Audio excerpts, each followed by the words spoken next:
welcome to the Kelly File, face-to-face with the candidates. I'm Megyn Kelly.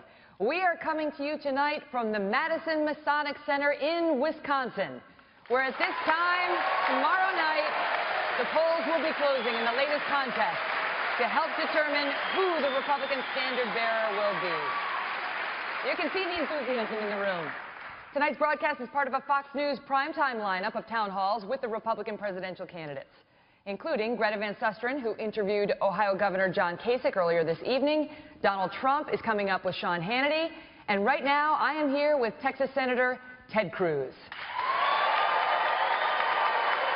A little later in the hour, we will also be joined by Wisconsin Governor Scott Walker, who recently endorsed Senator Cruz. Tonight's interview comes at a critical time for the candidates as Donald Trump looks to lock up this nomination. But he is facing tough competition from his rivals who are hoping to derail the Trump train. 42 delegates are at stake in tomorrow's open primary here in Wisconsin. And the latest polling shows Senator Cruz in the lead among Wisconsin voters. So let's get right to it. Great to see you, Senator. Thank you for doing this. Great to be with you, Megyn. So Donald Trump is predicting victory for him in Wisconsin. I'm shocked. Are you doing the same for you? Listen, that's going to be up to the men and women of Wisconsin. I've learned to underpromise and overdeliver. What I will say is I could not be more encouraged by the enthusiasm, the energy we're seeing across the state. We've been barnstorming the state. We've been on a bus tour, traveling the state, and we've been, Scott Walker has been with us, and Carly Fiorina has been with us, and Mike Lee has been with us, and the passion and the excitement. I think the people of Wisconsin are fed up with the direction we're going. They're fed up with the Obama-Clinton economy, and they're ready for a strong, principled, positive, optimistic, forward-looking agenda to bring jobs back to America. That's my focus, and I'm very encouraged what I'm seeing here. All right, let's talk about some of the events on the campaign trail recently. As most of America now knows, last week or a week and a half ago, Donald Trump retweeted a nasty tweet about your wife, Heidi. And it was an unfavorable, unflattering screen grab of her next to a nicer picture of his wife, Melania. And he this weekend did something we don't see Trump do a lot, which was he came out and said that was a mistake and that he probably shouldn't have done it. At the time he did it, you called him a sniveling coward. Does this admission that it was a mistake change your feelings? Well, listen, you know, Donald saying he made a mistake, I suppose miracles can happen. But to be honest, it's gotten to the point as this campaign has gone on. The silliness, the personal attacks, the nastiness, the cursing from Donald, you know, my reaction is who cares? I don't care what he says anymore. I don't care what he tweets. What I'm focused on is how do we solve the real problems of this country. America has real challenges, and these are serious times. This is not the time for a circus sideshow. This is the time for a leader to step up and say, we are going to take the boot of the federal government off the backs of small businesses. We're going to bring jobs back to America. We're going to defend the Constitution and Bill of Rights, and we're going to keep America safe from radical Islamic terrorism. So, listen, Donald doesn't have any real answers on any of those issues. So his response whenever he gets upset is he yells and he screams and he curses and he insults people. That's his natural safe zone. You know something about that personally, Megyn. But that's how he treats everybody.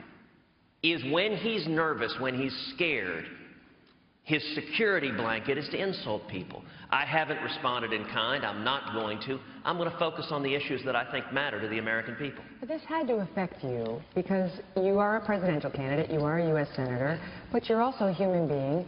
You love your wife, and there's been no apology.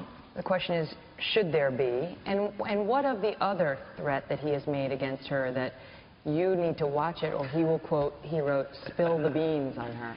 Listen, I know that Donald, it makes him feel really tough. It makes him feel like a very, very big man to threaten people. And in particular, he seems to have a problem with strong women. I don't know why that is, but it seems to really bother him. There are no beans to spill. And when he engages in his threats, you know, the great thing, I love Heidi with all my heart. You've gotten to know Heidi in the course of this campaign. She is brilliant. She is beautiful. You know, she's been in the business world for 20 years. She's been working at a number of different places in the business world. Listen, finance is tough. It's rough and tumble. She has dealt with bullies. She's dealt with people who think that they can just, yell and scream at a strong woman and make her cower. Let me tell you, Heidi Cruz is not remotely scared of Donald Trump. And so her attitude, she just laughs this off and says, listen, everyone knows what Donald says has little to no bearing on reality. Our focus is on our little girls. We're traveling through Wisconsin right now. We've got both Caroline and Catherine. They're 7 and 5. We're in the bus. We're going out. We're meeting with the people of Wisconsin. We're focused on the challenges, the real challenges in this country, not silliness of whatever Donald, late at night, when his fears are racking at him, whatever he decides to tweet. I don't think people care anymore. And I think one of the things we're seeing as every day goes on is his own conduct is demonstrating who this man is. Last question on that, and I'll move on. You had mentioned you were not looking forward to talking to your daughters about that kind of tweeting and that kind of direct attack on their mother. Have you? Have you had to explain that? Their reaction, they've been through this whole circus, and they have grown to, they've always loved and admired their mommy, but they look at mommy now, they see her standing, they see bullies attacking her. And, it's one of the things I'm really proud of is our girls are seeing a strong woman who knows what she believes, who stands up and who can do anything. That's a message I really hope little girls and little boys all across the country see. And now, speaking of the ugliness on the campaign trail, there was a nasty report in the National Enquirer that went everywhere, and that's how it works in today's media, right? You can have an organization like that, print it once, and then everybody runs with it. That suggested you had committed adultery, that you had had 5 affairs in the course of your marriage. So I'll ask you to get it out of the way. Have you committed adultery in your marriage? I have not. That attack was complete and utter garbage. It was complete lies. And it came from Donald Trump and his henchmen. You look at the story, the one person it quoted was Roger Stone, a man who's been Donald's chief political advisor. But they severed relations officially. But no, they haven't. If you look at what Roger Stone is doing every day, he planned Donald's political campaign. He organized it. He brought it together. And today, Roger... And he left it in October. But every day, Roger is the attack dog for the Trump campaign. Roger spends every day attacking me, spreading attacks. It's what he did for Richard Nixon 40 years ago. His entire business has been dirty tricks, has been lies, has been personal smears.